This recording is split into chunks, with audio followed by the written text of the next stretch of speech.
네, 오늘 봤던 내용을 중심으로 해서 몇 가지 이제 그 소제목으로 제가 달아드렸는데, 우선 제일 첫 번째 다룰 내용은 아브라함이 살해 여종을 취하여 임신함으로 빚어지는 두 여인 사이에 일어나는 사건의 구속사적 관점에 대해서 상고해보자. 성경에는 대조를 이루는 두 여자를 등장시켜서 하나님의 의중을 이렇게 전달하는 사례를 많이 발견하게 되는데, 그 사례들을 들어보고 각각 무엇을 계시하고 있는가를 한번 살펴보자는 내용이고요. 두 번째 소제목은 사례의 태를 막고 여종 하갈의 태를 먼저 열어서 임신하게 함으로 두 여인이 갈등하게 하는 것은 무엇을 예표하는 것인가. 어, 마지막으로는 하갈이 사례를 멸시하는 것과 그 일에 대한 처분권을 사례에게 주면서 사례가 하갈을 핍박함으로 떠나 피난길에 오른 하갈의 어떤 표상은 하갈은 무엇을 표상하는 것인가, 그런 내용에 대해서 우리 한번 말씀을 나눠보도록 합니다. 자, 시작을 할게요.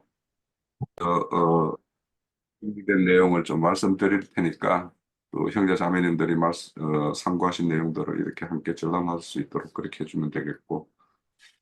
자, 우선 그 성경에는 이제 등장하는 여자들이 이제 우리가 교회를 표상한다라는 것은 우리가 너무도 잘 알고 있어요.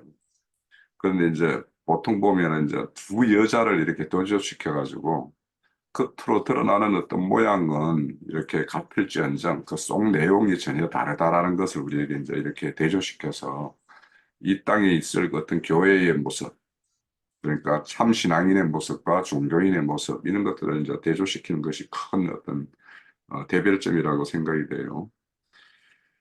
그래서 하나님의 은혜로 생명이 왕노릇하는 참 자유 있는 모임인 하나님의 심중에 있는 그 모임, 교회, 이런 것이 있는가 하면 하나님과 상관없이 인간의 뜻에 따라서 이렇게 행하는 그런 어떤 교회의 어떤 모습이 있죠. 그것을 이제 두 여인으로 이렇게 등장을 시킵니다. 우리가 이제 사례와 하갈에 대해서는 갈라디아서 4장에 대해서 이제 우리가 너무도 잘 알고 있기 때문에 사례의 경우는 이제 자유 있는 여자, 이제 이것을 더 확대하면은 계시록 12장에 해를 입은 여인, 여자, 그래서 약속의 자녀를 낳는 그 교회의 어떤 표상으로 이렇게 우리가 볼 수가 있고요. 하갈의 같은 경우에는 이제 자유자의 어떤 반대 개념이죠. 자유함이 없는 종의 어떤 신앙을 하는, 종교 행습을 하는, 그리고 종을 낳는 여자. 그래서 거기에 보면은, 지금 있는 예루살렘과 같은 곳, 이렇게 이제 말씀을 해요. 그래서 하갈 같은 경우는 법의 압제 가운데에서 자유가 박탈된 종로로타는 율법 시행하는 어떤 그런 교회의 어떤 모습으로 이렇게 등장하고요. 그리고 이제 우리 창세기 좀 더 나아가면 레아와 라헬이 있죠. 그래서 이제 레아 같은 경우는 구약의 어떤 율법 교회. 그래서 신랑의 어떤 사랑을 얻기 위해서 무지 이렇게 애를 쓰는 어떤 그런 레아의 어떤 모습이죠. 그래서 사람의 의로 하늘에 이르려고 하는 어떤 그런 어떤 실행을 상징하는 레아의 모습이고, 라헬 같은 경우는 이제 우리 신약교회로서 신랑이 전적으로 이렇게 사랑을 이렇게 받는 그런 여자의 어떤 표성인데, 그래서 예수님이 이루신 의에 참여하는 우리 믿음의 교회, 이런 것을 이제 상징하는 것이 라헬의 어떤 모습이라고 볼 수 있겠고, 그리고 이제 그 룻기에 가면은 롯과 오르바가 나오죠. 두 여인이 이제 대조를 이룹니다. 그래서 거기 보면 룻은 이제 시어머니 나오미를 따라와서 이렇게 나오미의 하나님을 섬기겠다고 이렇게 따라 나서는 어떤 모습이고, 오르바는 자기 어떤 친정으로 이렇게 돌아가는 어떤 그런 모습을 보여요. 그래서 롯 같은 경우는 가진 증거를 가지고 죽기까지 충성하는 어떤 그런 교회의 모습, 예수님을 끝까지 쫓는 자의 어떤 그런 모습, 이런 것이 이제 롯의 어떤 모습이라고, 룻입니다, 룻. 내가 자꾸 롯이라고 그러네. 룻의 모습이고, 오르반 같은 경우는 이제 그 나오미와 함께 이렇게 하지만 다시 이제 자기 친정으로 돌아가는 모습은 어, 다시 그 주님을 쫓다가 다시 유대교로 돌아가는 자들의 어떤 그런 모습을 좀 상징한다라고 볼 수도 있을 것 같아요. 그리고 이제 세속화된 어떤 그 기독교계. 그래서 어, 로마 교회에서 이렇게 개혁해 나왔지만은 다시 이 그들의 어떤 행색을 이렇게 다시 이렇게 돌아가는 어떤 모습 이런 것들을 오르바의 어떤 모습에서 우리가 좀 반추해 볼 수 있겠다라는 생각이 들고요. 또 이제 좀 더 심하면 이제 세상으로 아주 돌아간 어떤 예수님을 쫓던 제자들도 있죠. 그런 자들, 저 바울 사도를 쫓던 제자들도 있고 그렇죠. 그리고 이제 또 한나와 브린나 같은 경우 이제 또 두 여인이 이제 등장하는데 그 한나 같은 경우는 나시린을 낳는 어떤 교회. 그래서 정숙함, 즉 우리 그 디모데전서 2장 13절에 보면 여인은 정숙함으로, 즉 믿음과 사랑과 거룩함의 거함으로 인해서 해산함을 받고 해산으로 구원을 받는 그런 어떤 한나의 모습. 그렇지만 이제 버린나는 이제 그 모야와 같이 많은 후손을 얻는 자들의 어떤 모습으로서 하갈과 같이 이렇게 자기 후손 아들 있음으로 인해 가지고 방자하게 행하다가 이렇게 하나님으로부터 이렇게 대침을 당하는 그런 어떤 그 교회. 그래서 한나 같은 경우는 좁은 길을 가는 교회의 어떤 모습이라면 버니나나 하갈과 같은 경우는 넓은 길을 가는 그런 어떤 교회의 모습 이렇게 좀 볼 수가 있을 것 같아요. 그래서 이제 첫 번째 주제의 첫 단락에 대한 말씀은 제가 요 정도로 우선 드릴게요. 제가 이야기가 이어서 계속하면 길어질 것 같아서. 자, 우리 형제 자매님들도 요거 관련해서 이제 말씀을 나눠주시면 되겠어요. 예. 두 번째 주제는 살해의 태를 막고 여종 하갈의 태를 먼저 열어서 임신하게 함으로 두 여인이 이제 갈등하게 하는 모습을 이제 그런 내용인데요. 우리 이제 그 생명의 어떤 생산력과 그 생명의 고귀함하고는 전혀 이제 상관이 없는 그런 것이 이제 대부분 표상으로 드러나요. 한 번에 수많은 어떤 생명을 이렇게 출산하는 대표적으로 물고기 같은 경우에는 한꺼번에 뭐 수억 개의 알을 이렇게 부화해가지고 그 생명을 이렇게 출산하지만 많은 생명들은 다 이렇게 먹이 사슬에 의해서 이렇게 소실되고 아주 소수만 이제 온전한 성체로 이렇게 자라게 되는데 그래서 한 태에서 많은 생명이 이렇게 산출되는 어떤 생명일수록 그 생명의 어떤 그 체계 속에 보면은 이렇게 하등의 어떤 그런 생명체를 이룬다라고 볼 수 있고 한 태에 이제 한 생명을 넣는 것이 이제 대표적으로 이제 우리 포유류 같은 경우는 이제 한 태에 하나를 이제 놓게 되는데, 이제 물고기를 보더라도 이제 수억 마리의 어떤 알을 낳는 그런 것이 있는가 하면, 이제 고래와 같이, 하나를 이렇게 얻는 그런 어떤 생명이 있어요. 그래서 이제 어째 보면 그렇게 어렵게 얻는 생명이라는 것이 대부분은 이제 생명의 어떤 차원이 높고 어떻게 보면은 이제 생명의 어떤 고귀함을 이렇게 가지고 있죠. 그런데 이제 우리 이웃한 뭐 이렇게 불교 같은 경우는 이제 윤회설을 믿기 때문에 거기는 미물이든 뭐 사람이든 생명의 어떤 고귀함은 거의 이렇게 같은 것처럼 이렇게 여겨요.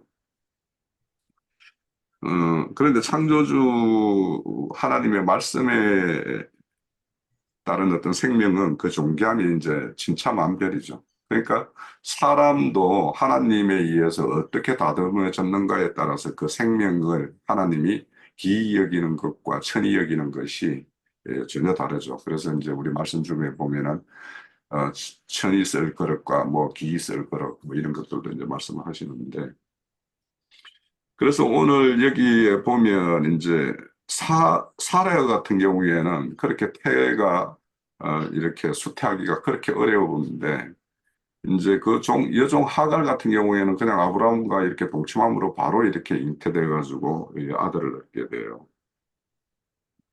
그래서 이제 그런 것들을 보면 참 생명을 얻는다라는 것은 그렇게 쉬운 일은 아니고, 그래서 이제 우리 말씀 중에도 보면 참 생명의 길은 좁고 협착한 길이라고 그래요. 그래서 거기는 찾는 자가 적다고 그랬고, 어, 그래서 그 어떤 생명으로 인도하는 문은 아주 소수만이 그렇게 이렇게 참여한다라는 것을 우리 스스로 그 이제 교회의 어떤 모습도 이렇게 참 진리 교회 같은 경우에는 참 사람 하나 얻기가 그렇게 힘든 것과 이렇게 똑같다라는 생각이 들어요. 그런데 이제 천연적 우연, 그러니까 사람은 태어나면 사례나 뭐 하갈이나 똑같이 어떤 천연적인 어떤 본성에서 난 그렇게 세상 신에 의해서 이렇게 더럽힘을 받는 것은 매 마찬가지예요. 그런데 하나님께서 이제 이런 하갈과 사례를 이렇게 등용시켜 가지고 하갈은 쉽게 이렇게 아들을 얻는가 하면은 사례 같은 경우에는 그런 오랜 시간 이렇게 후손을 얻는 일에 그렇게 어려움을 이렇게 겪게 하는 것은 우리가 이제 그 참 생명을 얻는 것과 똑같은 것인데, 제가 예전에 그 무화과 나무를 이야기할 때도 무화과 나무 열매 같은 경우 처음에 열리는 것이 있다고 그랬죠. 그걸 파계라고 그랬어요. 파계. 그거는 이제 겨울에 이런 봄에 이제 열매 맺어가지고 있는데, 그거 같은 경우에는 사실은 이제 그 열매를 따줘야지만이 그 이후에 이제 좋은 열매가 열게 되는데, 그걸 태나, 그러니까 첫 열매는 파게, 두 번째 열매는 태나라고 하는데, 그래서 우리가 이제 어떤 첫 생명, 본생에서 나는 어떤 생명, 그 생명이 끝나지 않은 상태에서 이렇게 수태하고 이렇게 생명을 산출하게 되면 하갈이 이스마엘을 낳는 것과 같고, 이제 이런 사례가 그 천성적인 어떤 본성에서 난 어떤 그 생명을 다 끝내고 새롭게 하나님에 의해서 이렇게 거듭난 그 생명에 의해서 이렇게 약속의 자녀를 주는 것은 그렇게 첫 열매가 끝나야지 이렇게 두 번째 열매, 참 열매가 이렇게 맺는다라는 것을 우리가 무화과 나무에서도 우리가 지금 배웠던 것 같아요. 그래서 이제 겉으로의 어떤 경건의 어떤 모양만 내는 어떤 그런 종교 행습을 끝내야지 실질적으로 이제 하나님의 어떤 실제적인 신앙의 어떤 열매를 맺게 되는 것인데, 그래서 우리가 이제 오늘날을 보면은 이제 겉으로 드러나는 어떤 경건의 모양까지도 이제 아주 가볍게 여기는 어떤 그런 어떤 시대를 살고 있기는 한데, 그래서 우리 같은 경우에는 우리 이제 첫사랑, 그 주님과 맺은 어떤 첫사랑과 그 첫사랑에 의해서 그것도 잊지 말아야 되겠지만 주님과 더 깊은 어떤 교제에 의해서 주님의 어떤 깊은 내면을 이렇게 알고 그 내면을 사랑하고 그분을 이렇게 에, 섬기고 순종하는 어떤 그런 자가 되었을 때 이제 참 열매를 맺게 될 것인데,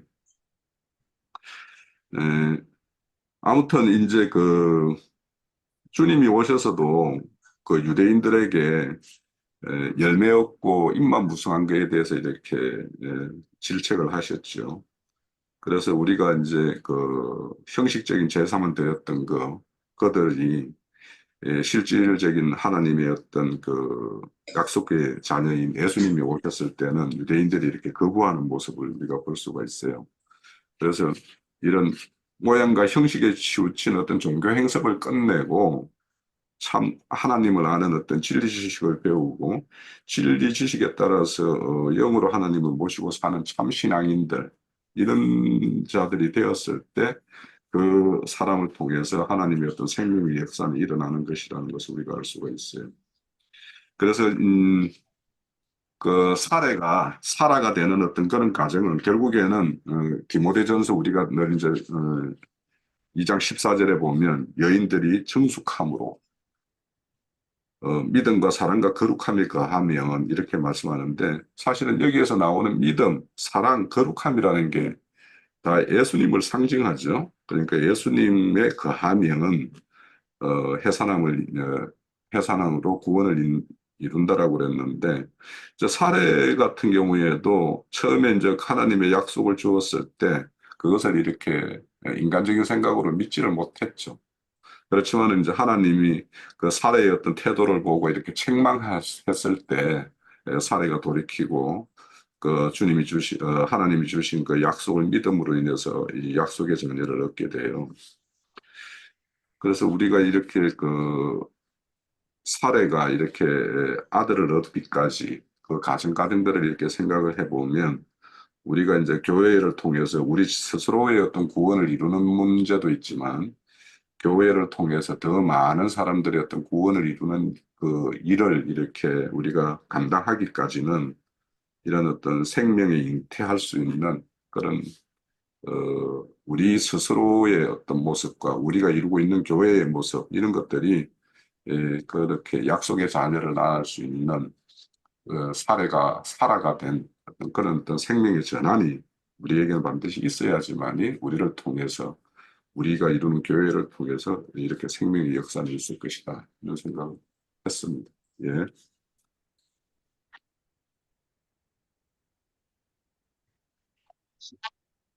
그 하갈은 이게 원래 그 율법에 의하면은 남자 종가 그러니까 종으로 있을 때 남자와 남종과 여종이 좀 다른 부분이 있습니다.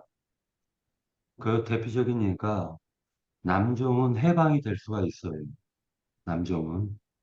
그런데 여종 같은 경우는 주인의 시를 받아가지고 자식을 낳잖아요. 그럼 그 집안에서 해방이 못 돼요. 원래 원칙적으로. 그러니까 여종이 여종이 주인의 자식을 배웠을 경우에는 그 자식이 주인의 종이 또 되기 때문에 여종이 그 자식을 위해서 해방될 수 없는 상태가 되어진다라고 볼 수가 있습니다. 두 번째로는 이 하갈과 사레라고 나와 있지만은 여기에서 그 16장의 특징은 아브람이라는 사람과 사라가 아닌 사레라는 그 여인에 대해서 지금 얘기해 주고 계시다라는 걸 알 수가 있습니다. 그러니까 아브람이 아직 아브라함이 되지 못한 상태였었고 사레가 사라가 되지 못한 상태를 말하고 있는 것입니다. 자, 그러면 이 하갈이 만난 16장 7절에서 보면 여호와의 사자가 광야의 샘물 곁 곧 술길 샘 곁에서 그를 만, 만나라고 얘기를 하고 있는데 이 여호와의 사자는 이 하갈에게 나타난 그 광야에 있는 그 신을 갖다 얘기하는 것으로 보여지고 있어요.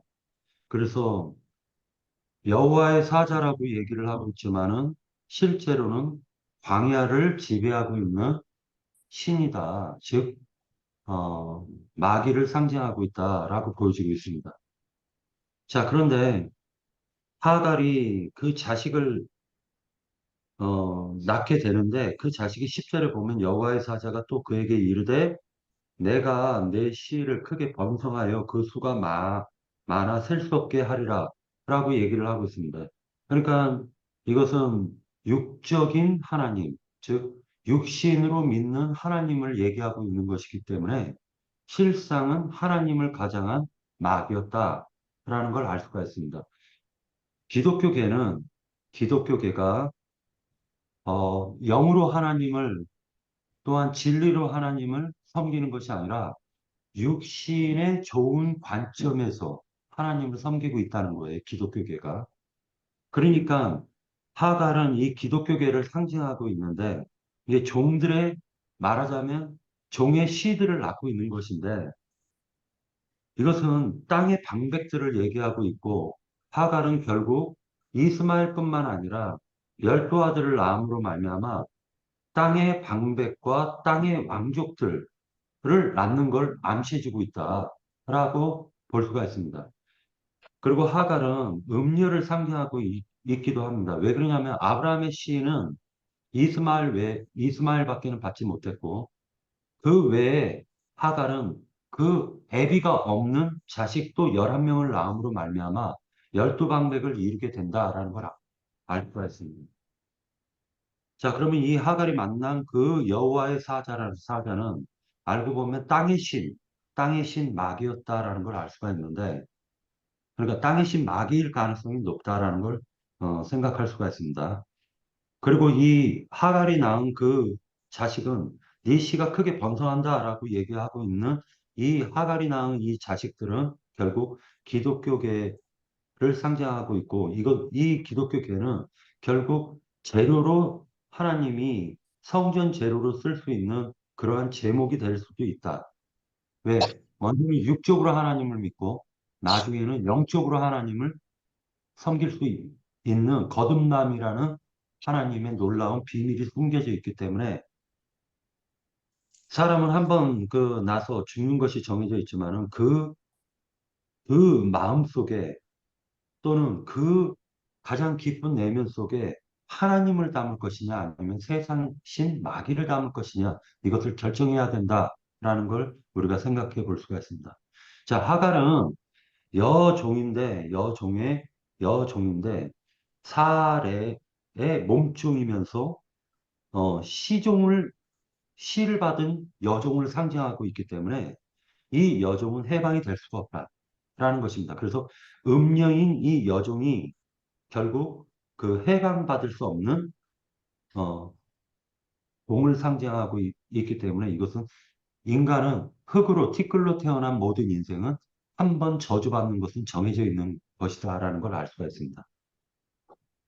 어, 그리고 최종적으로 14절에서 보면은 이러므로 그 셈을 구엘라 헤로이라고 얘기를 했는데 이 구엘라 헤로이가 사례가 자기 자신이 광야에서 하나님이 나의 곁에 계셨다라고 얘기하는 거예요. 그러면서 나를 살피시고 나를 살피신 그 하나님, 그 하나님의 우물이라는 표현인데 결국 이것은 알고 보면은 어, 하갈의 그 땅의 그 신이라는 것은 마귀를 상징하고 있기 때문에 그 하갈의 실질적 그 실질적 남편은 아브람이 아니라 어, 본질상 마귀가 그의 남편도 될 수가 있겠다라는 생각을 해봅니다. 예, 좀 그냥 이것은 하나의 추정일 뿐입니다. 예. 예, 그 일본에 이제 첫 번째 성경의 대조를 이루는 두 여자를 등장시켜 하나님의 의중을 전달하는 사례를 많이 발견하게 되는데 그 사례들을 들어보고 각각 무엇을 계시하고 있나. 그런데 여기서 그 두 여자는 결국 이제 두 여자를 생각하려면 두 남자를 먼저 생각해야 되지 않는가 생각합니다. 그 두 남자가 없으면 두 여자도 없지 않는가. 그래서 왜 그러느냐. 근데 어떤 경우에는 두 남자로 표현하고 어떤 사람은 한 사람인데 그 영적 그 신앙의 진보에 따라서 이렇게 나누는 것을 명확하게 볼 수 있죠. 그래서 아담이 이 가인을 낳는 때가 있고 또는 이 아벨을 낳는 때가 있고 그 다음에 아브라함도 음, 이스마엘을 낳는 때가 있고 또 이삭을 낳는 때가로 구분이 된다는 거죠. 그러면 이 이야기를 또다시 이렇게 이제 보면 그 이스라엘 백성들이 애굽에서 나와서 광야 때가 있고 또 이제 가나안 땅으로 들어가는 때가 있다는 거죠. 이것은 그래서 개인적으로도 이것이 적용이 되고 또는 기독교 역사로도 적용이 되고 그 시대의 교회상으로도 교회도 이렇게 음, 그 그 광야에 그 만나를 먹으면서도 이 만나가 무엇인지 모르고 따먹고 있는 그 영적 상황에 있는 교회가 있고 한 시대 안에요. 또 어떤 교회는 우리 금기름 붓는 집처럼 이것이 그 예수님의 살과 피로 알고 먹는 그런 교회가 있다는 거죠. 그러니까 지금 이렇게 하나님께서는 어 거기 어디 욥기 32장인가에 보면 이 사람은 무관히 여기나 어, 하나님은 또 거듭해서 말씀하시는데 그 좋을 때에도 말씀하시고 잠들었을 때도 말씀하신다 이런 표현들이 있어요. 그래서 하나님께서는 그 하나님이 그 경륜을 그 창세 시대부터 끊임없이 말씀하고 계신다고 보입니다. 그래서 이것이 창세기 1장에서도 이 바닷물 속에 있는 그 땅이 무트로 드러나게 하시고 그 하나님이 좋아하셨다고 그랬어요. 9절 10절에 보면. 그러면 바닷물 속에 있는 것은 그 갈대아 우르에 있는 것과 또는 애굽에 있는 것 또는 이렇게 비교할 수 있지 않은가 싶습니다. 그래서 이렇게 계속해서 말씀하시는 것은 하나님의 경륜이 어떠한 것을 너희가 알으라고 이렇게 계속해서 말씀하신다고 보이고, 그리고 앞으로 계속해서 이것은 세상 끝날까지 이것이 이렇게 그 두 여자로 교회로 이렇게 상징한다고 이렇게 보입니다. 그 두 번째, 사라의 태를 맞고 여종 하갈이 태를 먼저 열어서 임신하게 하심으로 두 여인을 갈등하게 하는 것을 예표하는 것은 무엇인가? 그래서 이제 아까서 이어서 얘기하지만 아담도 먼저 가인을 낳고 그 다음에 아벨을 낳아서 가인과 아벨이 원수가 되어가지고 가인이 아벨을 쳐 죽이는 것을 이렇게 볼 수 있습니다. 그래서 이것은 어, 그 영적인 세계가 하나님에게 속했는가 마귀에게 속했는가 이것을 영적 전쟁을 보여주려고 하시는 것이라고 이렇게 보입니다. 그 세 번째는 그 하갈이 사례를 멸시하는 것과 이 일에 대한 처분으로 권을 사례에게 주면서 사례가 하갈을 핍박함으로 피난길에 오른 하갈을 표상하는 것은 이것을 저 이제 이것을 이렇게 생각해 보면서 역사상에 주님의 몸된 교회가 세상 교회를 핍박한 적이 있었던가 한번 이렇게 생각을 해봐요. 한 번도 그런 적이 없었던 것 같아요. 성경에서 그런 것이 성경 기록에 있나? 그래서 생각해 봤을 때 생각나는 것이 어디가 있느냐? 다윗 왕 때에 다윗 왕 때에 그, 그 전왕 사울왕의 그 가문을 폐하고 다윗이 왕이 되고 이스라엘의 그 예루살렘의 예루살렘 성을 중건하고 또 예루살렘 성전을 함으로써 하나님 나라가 성취되는 것을 이렇게 보였고 그 계시하시고 그리고 그때에는 그 주변에 있는 모든 그 이방들을 압제하는 것을 볼 수 있었는데 예, 이것이 그 현실의 역사에서 하나님의 경륜으로 이것이 성취되는 것이 문제가 있었을까 생각해 봤을 때는 아직은 없는 것 같아요. 그러면, 그런데 다윗 왕 때에 그러니까 하나님과 이스라엘 백성들이 화평이 이루어지면 그 주변에 있는 모든 이 이스마엘의 후손들을 갖다가, 다스리고 정복하고 다스릴 수 있는 것을 계시하시는 것 아닐까 이렇게 이제 한번 생각해 봤습니다. 아까 다 말씀하셨는데 뭐 3일 상도 얘기하셨고 눕기도 얘기하셨고 다 뭐 다 얘기하셨는데 이제 읽지는 안 했잖아요. 그래서 그 두 여자에 대해서 이제 말씀하시는데 1번에는 그 갈라디아서 4장 21절부터 몇 절까지만 볼게요. 이게 두 여자는 그 하갈은 율법을 말하는 거고 그 사라는 신약에 이기는 자를 낳는 그 교회의 어머니를 말씀하시는 거잖아요. 내게 말하라. 율법 아래 있는 자들은 있고자 하는 자들아 율법을 듣지 못하였느냐. 기록된 바 아브라함에게 두 아들이 있으니 하나는 여종에게서 하나는 자유 있는 여자에게서 낳다 하였으며 여종에게서는 육체를 따라 낳고 자유 있는 여자에게서는 약속으로 말미암았느니라. 이것은 비유니 이 여자들은 두 언약이라. 하나는 신의 산으로부터 종을 낳은 자니 곧 하갈이라. 이 하갈은 아라비아에 있는 신의 산으로부터 지금 있는 예루살렘과 같은 곳이니 그가 그 자녀들과 더불어 종노릇하고 오직 위에 있는 예루살렘은 자유자니 곧 우리의 어머니라. 기록된 바 잉태하지 못한 자여 즐거워하라. 창고를 모르는 자여 소리질러 외치라.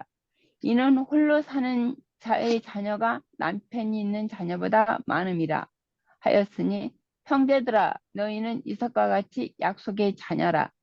그러나 그때 육체를 따라 난 자가 성령을 따라 난 자를 핍박한 것 같이 이제도 그러하도다. 그러나 성경이 무엇을 말하느냐. 여종과 그 아들을 내어 쫓으라. 여종의 아들이 자유 있는 여자의 아들과 더불어 유업을 얻지 못하리라 하였느니라. 그런즉 형제들아 우리는 여종의 자녀가 아니요 자유 있는 여자의 자녀라 자녀니라 그렇게 말씀하셨는데 여기는 율법과 이렇게 아까도 형제님이 말씀하신 것처럼 그 세상에서도 기독교에서는 자녀를 많이 낳아요. 여기는 남편 없는 여자가 자녀를 많이 낳았다. 여기 27절에서 보면 이거는 음녀이기 때문에 뭐 그 이 남자 저 남자로 인해서 시를 많이 저기 했기 때문에 번성을 많이 하잖아요. 예, 그런 것처럼 이게 생명도 육신의 생명도 동물들도 보면은 수가 낮을수록 그 새끼를 많이 낳더라고요. 수가 높을수록 새끼를 덜 낳게 돼요. 이게 소나 뭐 그런 큰 저기는 1년에 한 마리씩밖에 못 낳는데 만약에 쥐나 집과는 되게 많이 나요. 그 햄스터나 쥐들 보면은 그 토끼 같은 거는 번성을 엄청 많이 하거든요. 그럴수록 생명이 낮을수록 자녀를 많이 낳는다. 여기서 하갈은 그 음녀기 때문에 이게 자녀를 많이 낳고 이게 기독교처럼 진짜 바다의 모래알같이 그 그 이스마엘의 자녀들은 율법 자녀들이기 때문에 음녀가 난 자녀들이잖아요. 바다 모래알같이 많고 사라가 난 자녀들은 하늘의 예루살렘의 그 자녀들 이기는 자들을 낳기 때문에 수가 적어요. 이기는 자들은 적잖아요. 수가. 근데 그 율법으로 난 그러니까 하갈 같이 음녀가 난 자녀들은 바다 모래알 같이 많죠. 그런 것처럼 아까도 형제님 말씀하셨듯이 넓고 큰 길은 저기 찾는 이가 많고 좁고 협착하고 십자가의 길은 찾는 이가 없다고 한 것처럼 지금도 여전히 기독교 생활하는 사람들은 엄청 수가 많잖아요. 그러나 생명의 길을 가는 우리처럼 이런 길을 가는 사람들은 수가 없어요. 찾아볼 수도 없고 드물죠. 희귀하고 그렇기 때문에 이제 생명의 자녀들이 아주 수가 적고 희귀하고 찾아보기가 힘들다. 이기는 자들은. 그러나 율법을 지킨다고 하는 기독교인들은 수가 모래알같이 지금도 많이 늘어나고 있죠. 네, 여기까지 할게요. 자, 그 세 번째 거 제가 정리한 것 좀 말씀드리고 그 두 번째 주제로 넘어갈게요. 그 하갈이 이제 살해를 멸시한 그 일에 대한 어떤 그 처분권을 이제 아브라함으로부터 사례가 받아요. 자, 이것들은 이제 실질적으로 모든 생명의 어떤 주권은 그런자이신 하나님께 있지만 창세기 1장에 우리 그 보면 그 사람을 지을 때 그 사람을 하나님의 형상과 모양으로 지어서 그를 통해서 모든 생물을 그 다스리게 하는 것이 이제 하나님의 뜻이에요. 그래서 참 사람이신 예수 그리스도 그분에 의해서 이제 모든 것을 다스리는 것이 하나님의 뜻인데 이제 그분의 맏아들이라면 우리는 그에 속한 아들들이 되어서 이제 그런 어떤 모든 생물을 다스리는 어떤 그 건에 우리도 이제 참여를 해야 되는 것이 맞죠. 그래서 하나님은 이렇게 창조할 때부터 사람을 통해서 모든 생물을 다스리는 이인 통치 방식을 하나님은 이제 택하셨어요. 그래서 우리 요한복음 5장에도 보면 아버지께서 아무도 심판하지 않는다. 모든 심판은 아들에게 맡긴다. 이런 말씀이 나와요. 그래서 모든 심판권은 이제 아들에게 있죠. 그리고 또 주님은 우리에게 이제 또 파송하면서 파송되는 사도나 제자들에게 그런 어떤 심판권을 이임을 하시는 것이 이제 하나님의 원리예요. 그래서 그 심판권이라는 것은 결국에는 마태복음 16장 19절에 보면 천국의 열쇠를 준다고 그랬어요. 제자들에게. 그리고 이제 요한복음 20장에 보면 이제 이런 말씀이 나와요. 너희들이 이제 성령을 받아라 이렇게 말씀하면서 너희가 누구의 죄를 사하면 사해질 것이고 누구의 죄를 그대로 두면 그대로 있을 것이다 이런 말씀을 해요.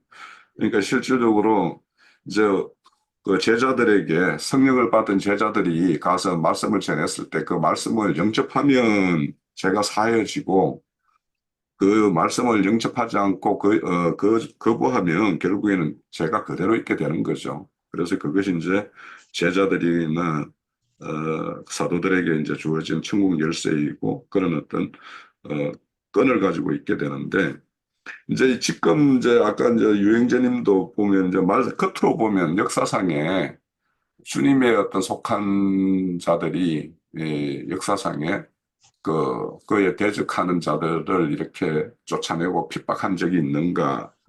그러니까 역사상에는 참 찾아보기가 어렵죠. 그런데 이제 실질적으로 이게 이제 영적인 어떤 그런 어떤 생명의 어떤 차원에서 보면 실질적으로 주님과 주님에 속한 제자들이 모든 생명권을 주관을 하고 있는 거죠. 그래서 역사상에 겉으로 드러나는 것은 유대인들이 예수님을 죽이고 예수님을 핍박한 것이지만 실질적으로는 주님이 오히려 유대인들을 이렇게 그 불의를 드러내고 그 불의를 이렇게 심판하는 것으로 이렇게 나타나는 것이기 때문에 우리가 이런 눈에 보이는 것과 달리 실질적으로는 하나님의 어떤 생명 차원에서 본다라면 이렇게 하나님의 속한 사례가 하갈의 어떤 재판권을 이렇게 행사하는 게 맞죠.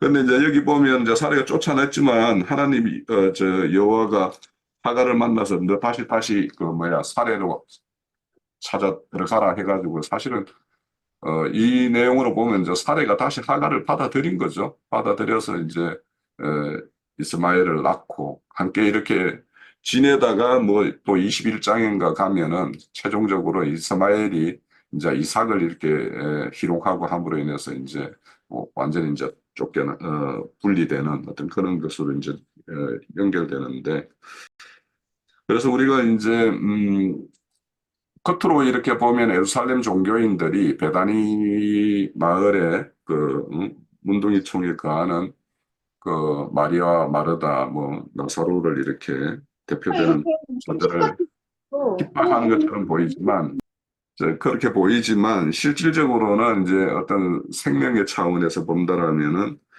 대단히 사람들이 하나님의 어떤 그런 권을 행사하는 것이 될 것이고 유대 율법주의자들이 이제 그들에 의해서 이제 심판을 받는 것인데 그것이 이제 우리 마태복음 19장이나 25장에 보면 이제 최종적으로는 이제 그렇게 드러날 것이니까 이런 참 어떤 교회의 어떤 그 가지고 있는 어떤 권능과 생명의 주관권 또 주에 속한 제자와 사도들에 의해서 어떤 생명의 건이 이렇게 행사되는 것 이런 것에 대해서는 우리가 뭐 충분히 이해를 가지고 있으리라 생각하고 요 정도로 하고요. 두 번째 주제로 넘어갈게요. 두 번째 주제는 생명에 따라서 이 역사상에 나타나는 모습이 다른데 하갈에게 난 생명에 대해서 밝혀주신 말씀에 대해서 살펴보고자 합니다. 하갈에게 아브라함을 통한 씨를 말하지 않고 하갈의 씨로 이렇게 번성하겠다라는 하나님의 말씀이 무엇을 이제 암시하는 것인가에 대한 말씀과 거기 보면은 16장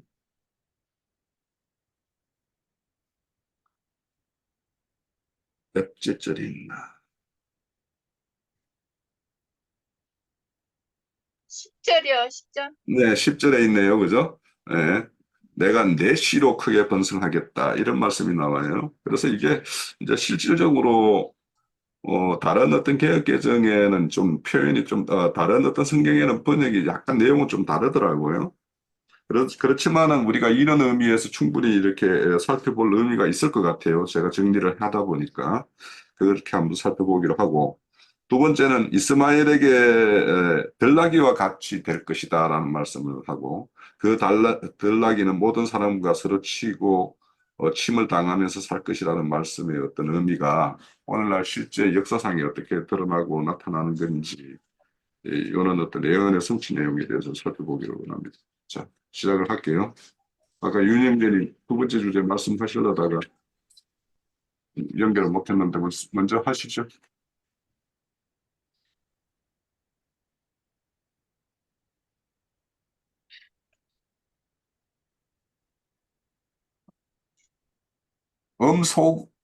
해제가 안 돼 있습니다. 예. 그 내시로 크게 번성하겠다 하는 이 말씀은 무엇을 암시하시는 것인가 이 질문인데 근데 창세기 1장에 보면 그 24절에 어디 보자. 창세기 1장 24절에 보면 하나님이 이르시되 땅은 생물을 그 종류대로 내되 가축과 기는 것과 땅의 짐승을 종류대로 내라 하시니 그대로 되니라 그랬고 여기 대비되는 구절이 그 27절, 28절이 대비된다고 보여요.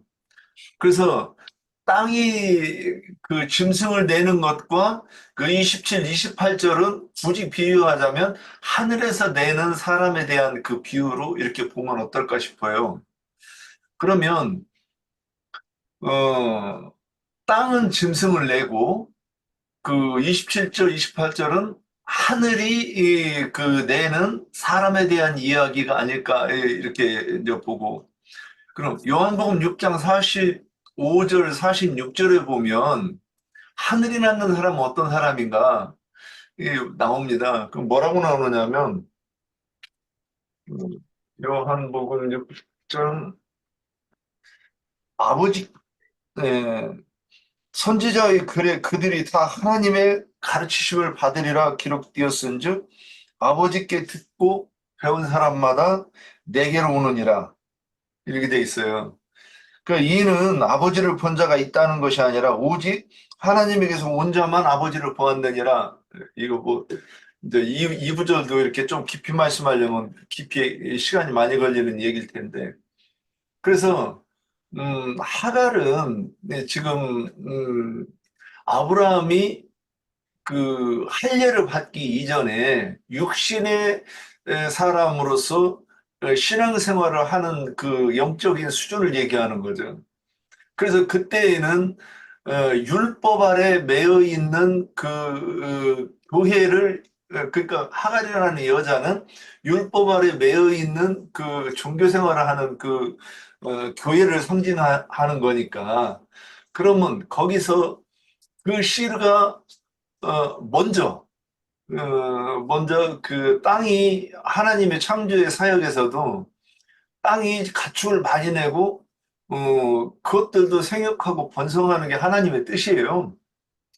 근데 그 중에서 하나님의 그 사람들이 그들 가운데 세상을 이기는 그 이김을 통해서 하나님의 자녀가 되는 그 사람들은 그들의 환난과 핍박을 이기고서 그 하나님의 나라를 이루는 그 어, 뭐라고 이렇게 표현해야 되나?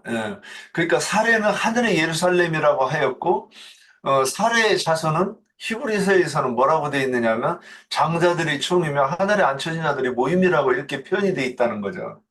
그래서 이것을 말씀하시기 위해 하는 그 과정에서 첫 번째는 사례의 후손에 대해서 이렇게 말씀하셨다고 이렇게 보입니다.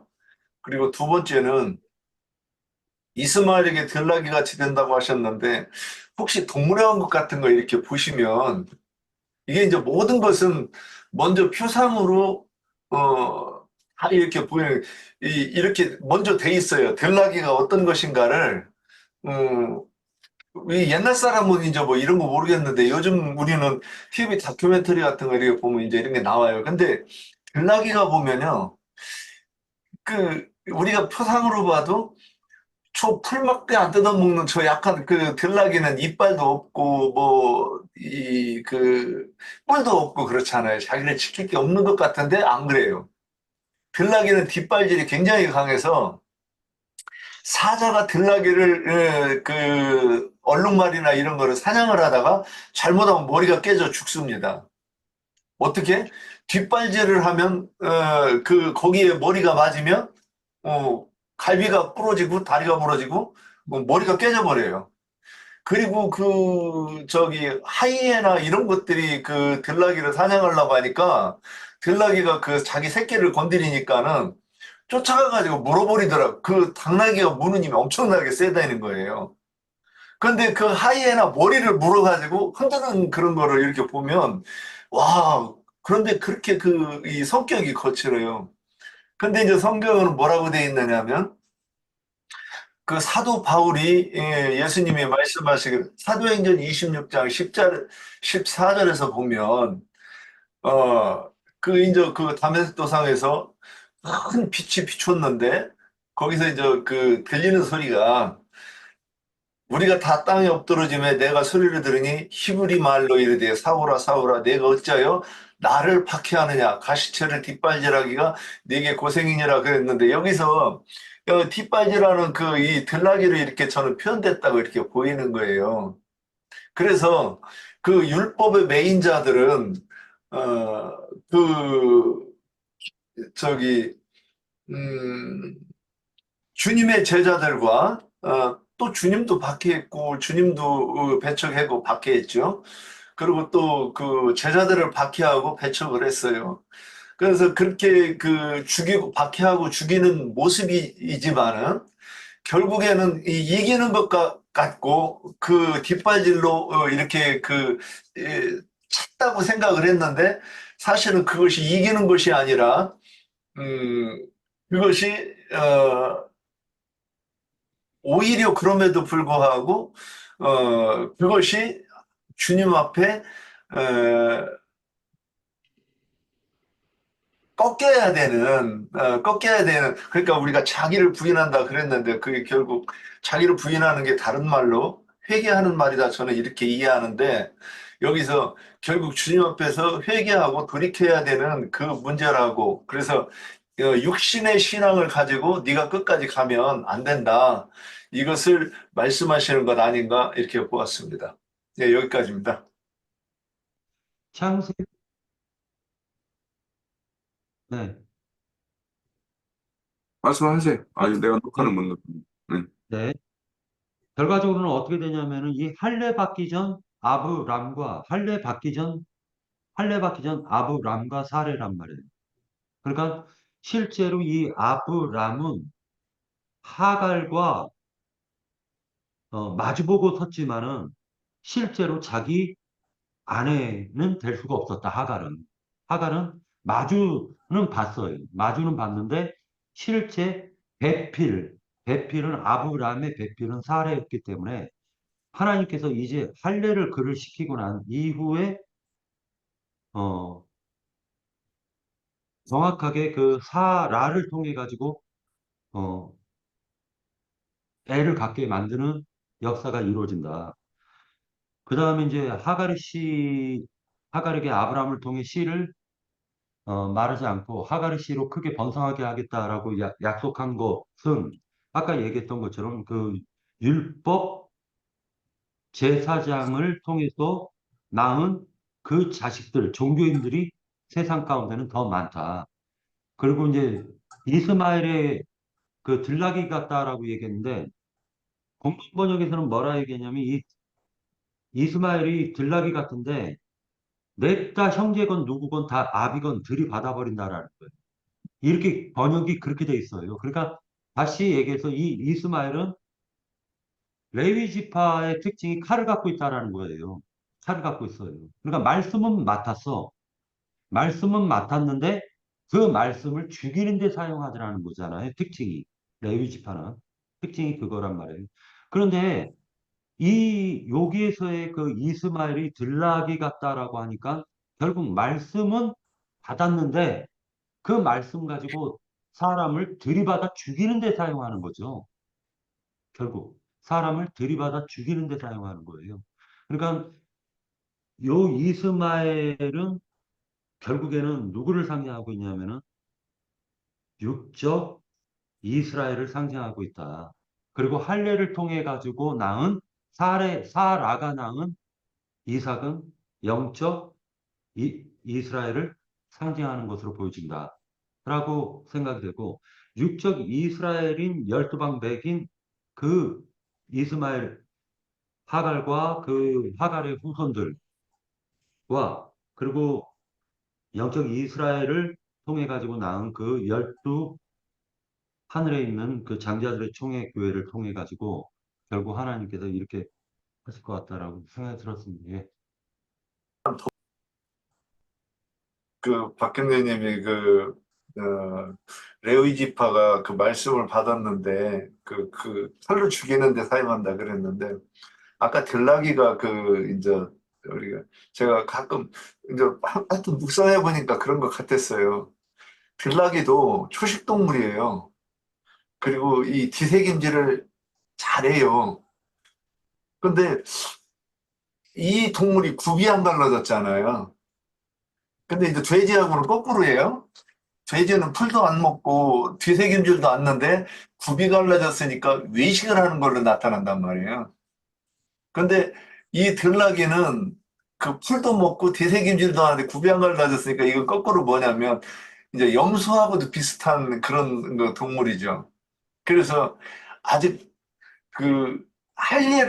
할례를 받아야 되는데 할례를 못 받은 그 사람의 모습이 이렇게 들나귀로 이렇게 성경에서는 묘사해 주시고 하나님이 이렇게 뭔가 이렇게 하신 말씀이 많은데 그 얘기가 결국 뭐냐? 얘는 말씀은 듣긴 들었지만 할례를 못 받았어. 귀도 열리지 않고 눈도 열리지 않은 그 육신의 신앙생활을 린이다 이렇게 얘기하시는 거라고 이렇게 그 생각이 났어요. 예. 예, 참고로 그 공동 번역을 읽어주면은요, 네 아들은 들나귀 같은 사람이라 닥치는 대로 치고받아 모든 고르게 형제와 등지고 살리라. 이렇게 번역이 되어 있습니다. 음, 닥치는 대로 들이받아서 골르게 형제와 등지고 살리라라고 되어져 있습니다. 예. 등록이면 치는 대로 발로 차겠네요. 아무나. 우리 교회에서 누구하고 비슷한 것 같은데. 근데 제가 우선, 한 가지 느끼는 게요. 이 말씀을 통해 가지고 제가 느끼는 게 뭐냐면은 결국 하나님의 말씀은 아는 것으로 그쳐서는 안 된다라는 생각이 들었어요. 결국 알기만 하고 그것을 그 아는 것을 갖다가 믿지 못하면은 결국 들이받는 데 사용될 수밖에 없다라는 걸 이렇게 느끼는 거예요. 뭐 네. 나한테 적용해야죠. 자, 제가 정리한 말씀을 좀 드릴게요. 우선 이제 세상에는 없지만은 성경에는 여자도 씨가 있는 것 같아요. 여자의 씨가 있고 남자의 씨가 있는 것 같아요. 그 생명의 어떤 종류와 어떤 그 수준이라는 것들도 이제 이와 이제 좀 그 관련성이 있을 것 같기는 한데, 우선은 교회는 하나님의 씨를 받아 잉태해서 생명을 산출하는 거룩한 태라고 이제 이야기를 할 수가 있어요. 그래서 교회의 가장 근본되고 가장 귀한 기능이 뭐냐면 그 산출해야 되는 그 생명의 산출이 이제 가장 큰 목적이라고 생각이 되죠. 그래서 교회는 하늘로부터 이제 생명의 부음을 받아서 자연스럽게 잉태와 산출의 어떤 기쁨으로 충만한 것이 이제 교회여야 되는데, 에, 사례 같은 경우, 이제 사례의 뜻이 원래 공주죠. 공주가 이제 사라가 되면 왕비가 돼요.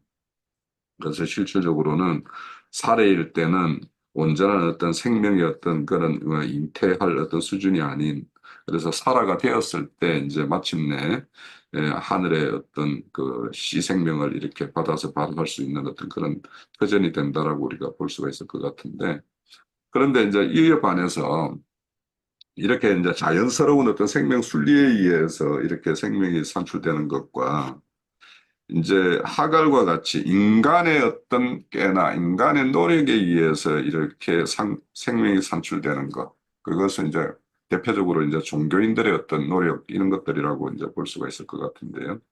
그런데 이제 여자가 그 생명을 어떤 아이를 산출하기 위해서 이렇게 애쓰고 노력한다라는 것이 무엇일까? 결국에는 그러니까 생명의 어떤 부음을 받을 때까지 기다려야 되는데 그걸 그렇지 않고 인위적으로 뭔가 시생산을 받아서 이렇게 한다라면 결국에는 그 여자는 길거리 여자가 될 것이다라는 거예요. 그래서 그 여자는 어떤 남자의 어떤 생명의 어떤 종류와 상관하지 않고 그냥 이렇게 행하는.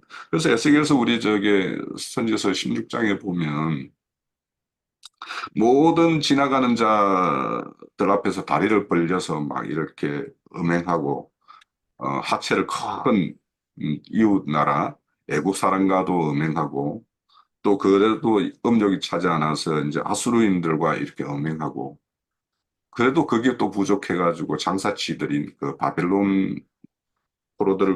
바벨론들과도 이렇게 음행을 하는 것으로 이렇게 표현을 하고 있어요. 그래서 결국에는 이제 그런 어떤 형태가 이제 하나님의 어떤 건속이라고 하는 이스라엘 백성들이 그 짓을 하니까 그 짓 실컷 해보라고 그냥 바벨론으로 그냥 완전히 떠나보내는 것이 이제 실질적으로 바벨론 포로와 똑같은 생각인데, 그런데 이제 그렇게 인간의 어떤 노력에 의해서 이제 이렇게 생명을 낳는다라면 그것은 그 온전한 남자의 씨가 아닌 여자의 어떤 생명씨와 같은 그런 것을 이제 말해서 그냥 하갈의 씨라고 이렇게 말하지 않았을까. 그래서 하나님에 의해서 부어지는 어떤 생명의 순리가 아닌 인간의 어떤 그런 노력에 의해서 얻어지는 어떤 생명의 산출. 그래서 온전한 생명이 아닌 그런 어, 해를 입은 여자가 낳는 것이 아닌 강야의 여자로서 길거리 여자로서 이렇게 생명을 잉태하는 것 그런 것들을 하갈의 어떤 모습으로, 그래서 그런 하갈의 교회의 모습이라는 것이 결국에는 길거리 가서 이 남자 저 남자 막 불러들이는 거 그런 것과 이제 매 마찬가지일 거라는 생각이 들어요. 그런데 이제 오늘 이 말씀은 이제 우리가 늘 생각해 보는 거는 바울 사도가 디모데에게 그 교회의 어떤 모습이 어때야 되는가 주는 그 말씀과 너무도 이제 우리가 그 말씀에 깊게 한번 생각해 볼 필요가 있는 것이 이제 이 16장의 어떤 사라의 생명과 또 하갈의 어떤 낳는 생명 이것들이 이제 우리가 비교하면 좋을 것 같고요. 주님이 이제 그 사마리아 지역 그 수가성 여인을 만나서 이제 그 수가성 여인을 이렇게 첨남편으로 이렇게 맞게 되는 어떤 사건. 그 이전에 그 수가성 여인이 뭐 남편이 뭐 다섯이 있었는데 뭐 지금 남편도 뭐 첨남편이 아니다 이런 말씀을 하는 것들을 보면 그 수가성 여인이 주님을 참 주인을 만나기 전에 그 모습이 이 하갈의 시생명으로 이렇게 뭔가 잉태하기 위한 그런 모습과 똑같은 어떤 형태가 아닌가 이런 생각을 하게 되고요. 그래서 우리가 주님을 만나서 그분 안에 이렇게 거하게 되면 하나님에 의해서 이 공주가 왕후가 되는 것과 같은 그 태의 어떤 전환을 이루어서 이렇게 생명의 어떤 산출하는 것이 하나님의 어떤 순리다라는 것이 이제 오늘 말씀에서 이렇게 생각해 볼 수 있겠고, 그 하갈이 낳은 이스마엘의 아들을 보고 이제 델락이라고 이렇게 이야기하고, 델락이는 이제 서로 치고 침을 당하는 어떤 그런 관계라고 하는데, 오늘날도 보면 이제 실질적으로 이스마엘 후손인 이슬람의 어떤 그런 형태와 이스라엘은 지금 오늘날도 이제 지금 전쟁을 하고 있죠, 실질적으로. 그래서 그런 것들로서 이제 역사상이 그대로 드러나고 있는데, 근데 이제 나귀는 부정한 짐승의 대표예요. 그래서 또 우리 죄인된 우리 사람의 이렇게 예표하는 모습이기도 하고, 죄인의 모습을 예표하는 것이기도 한데, 우리 출애굽기 13장 13절에 보면 나귀의 어떤 초태생을 이렇게 하나님에게 이렇게 드리기 위해서는 이 양으로 이렇게 어린 양으로 대속하거나 아니면 목을 꺾어버리라고 이렇게 되어 있어요. 그렇게 이제 처분되어야 되는 게 이제 이 나귀예요. 그런데 나귀가 사는 방법이 어떤 것이냐 하면, 살리는 방법을 어린 양에 이렇게 대속을 받는 거예요. 그 모형이. 이걸 한번 찾아볼까요? 창세기 49장 11절.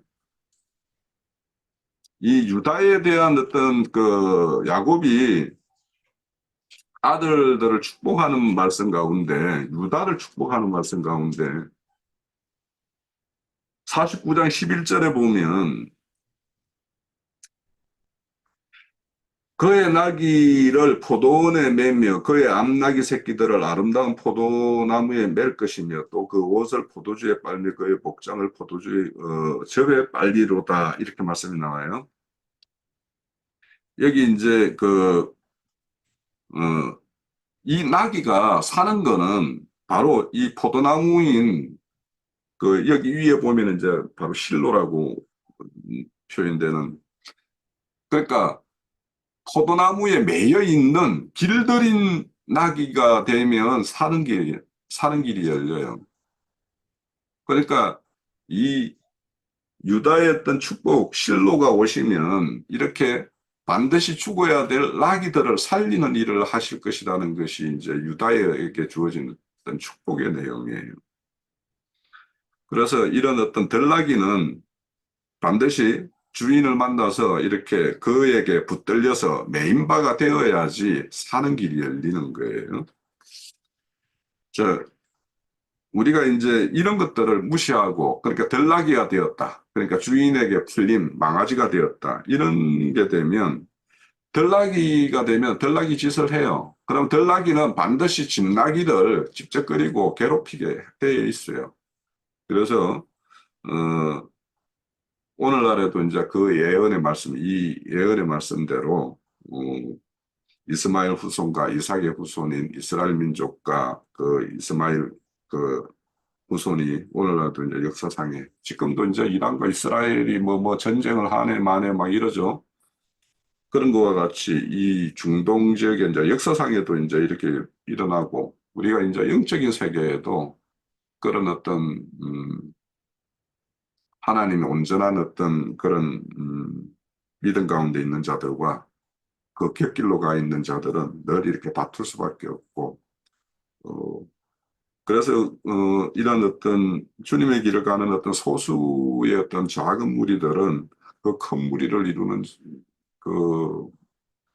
들나귀들에 의해서 이렇게 늘 이렇게 침을 당하고 뭐 하는 것이 맞죠. 그렇지만 이제 영적으로는 우리가 이제 그들과 이렇게 대화를 해보면, 최근에 이제 제가 여호와의 정인과 이렇게 이야기를 이렇게 몇 주 나눠봤어요. 뭐 하루에 한 두세 시간도 해보고 이랬는데, 이게 수준이 너무 뭐 달라가지고 솔직히 말하면 저에게 유익이 없어요.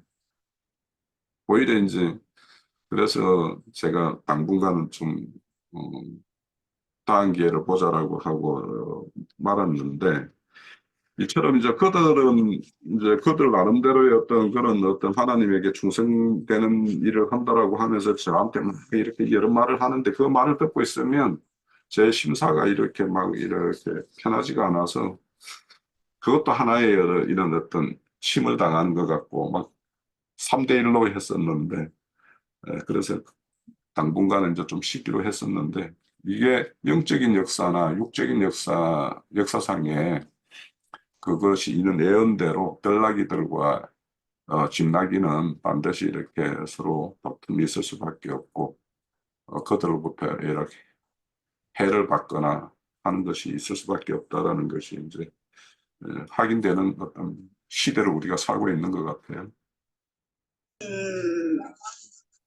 형제님의 말씀을 그 증거를 듣다 보니까 생명이라는 것에 대해서 이제 말씀을 하셨어요. 이제 두 번째 그 질문에 이제 그러는데 그 첫 꼭지에 하나님의 약속은 무엇을 암시하는가?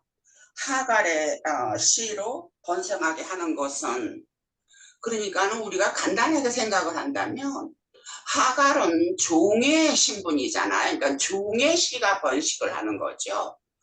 종의 씨가 번식을 한다는 것은